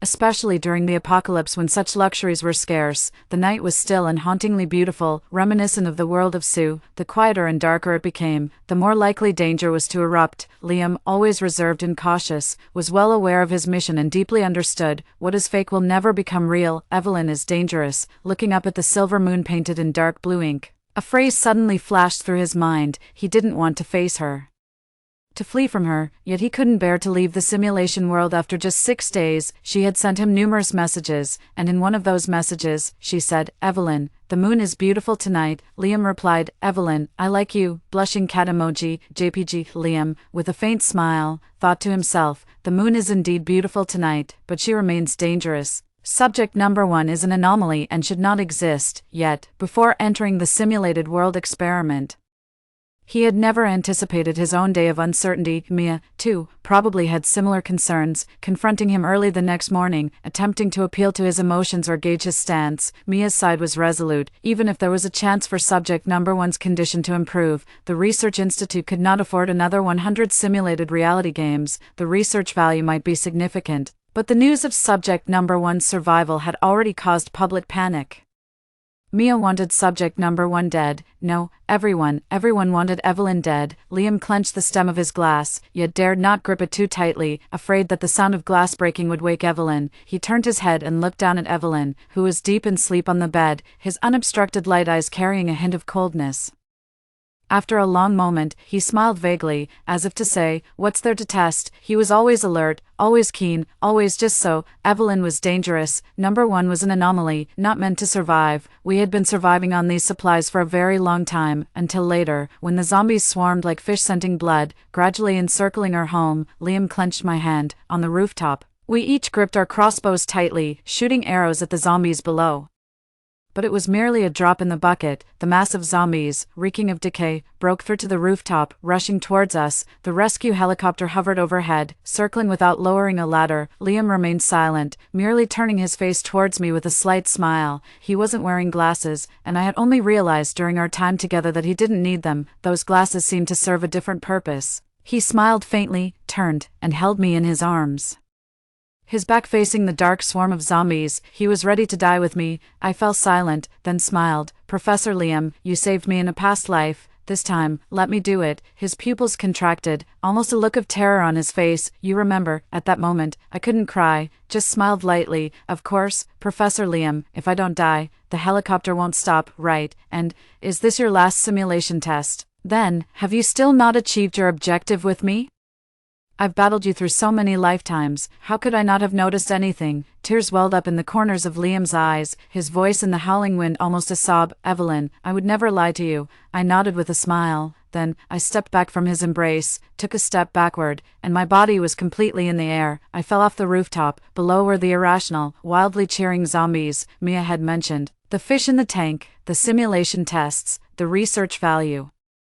And before Mia came to visit that day, I had eaten snail noodles, having ventilated the place to get rid of the smell, even cleaning up the trash meticulously. How did she know? I am like the fish in the tank, a subject of simulation experiments. Even so, the two of us tacitly accepted the impending apocalypse, emotionally undisturbed as if it were normal. Perhaps my research value was about to be fully realized. That's why Mia was so unrestrained. After all, before this, I had never seen anyone besides Professor Liam, who was a simulation researcher, around me. I know, I seem to be Professor Liam's research subject. My world might even be virtual, these researchers creating a false world by numbing my brain. Does it even matter? Is love enough to satisfy one's thirst? In my blurry dreams, I remember living through 99 apocalypses, watching the world being built up and then collapsing. Again, the cycle renewed, every time. Professor Liam was there, day and night. every minute and second. Even though his contributions were meant for research purposes, I clearly saw his wavering, especially after the last revival, the 99th time. His hesitation peaked. He even went as far as sacrificing his own flesh and blood, just to cling to a sliver of hope from the 99th simulation. I could see it. Professor Liam, usually detached and emotionless, perfectly playing the role of the childhood friend, began to falter and fell in love with his research subject.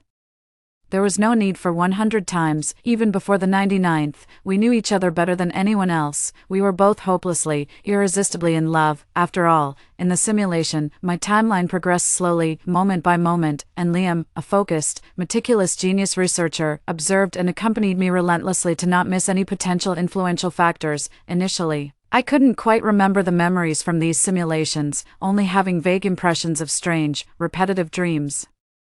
But after that birthday gift night, I began to recover all my memories, those of past revivals, overwhelming my brain capacity, flooding in every day. Love, in the despair of repetition, continued to grow and climb, even surpassing despair. It was only natural, right? My Professor Liam, research archive on Zombie King number 1, across 100 simulation experiments. Initially, number 1 preemptively realized the plot was unreasonable and killed Liam 5 times during transformations. After adjusting the settings, Professor Liam fully committed to the simulations, and as number 1 grew up, he actively helped Liam 5 times. Midway, number 1, playing the role of the childhood friend Liam, blocked fatal transformation injuries 52 times during the apocalypse. Later, with Liam's help, the real transformation date was delayed, with the longest record being 1 month. Liam blocked fatal transformation injuries for him 36 times. In the final phase, Liam tried to alter number 1's original plot setting and experimented with a different approach 2 times. All 100 simulations ended in failure. Number 1 transformed 100 times. Professor Liam died 99 times. Final decision: please destroy number 1 immediately, cut off the nutrient supply in the biopod, eliminate the risks completely. Researcher Liam submitted an application to continue the virtual simulation experiments, specifically requesting continued research on number 1 as follows. Number 1 is number 1, Evelyn is Evelyn. In the simulated world, number 1's performance has surpassed most humans, and as the lead researcher, I strongly disagree with the above final decision. Request denied. I apply to continue the simulation experiments. Hope it is approved. Denied. The decision is to be executed immediately, 100 years post-apocalypse. Inside the Hesse Research Institute, many people were whispering, discussing privately.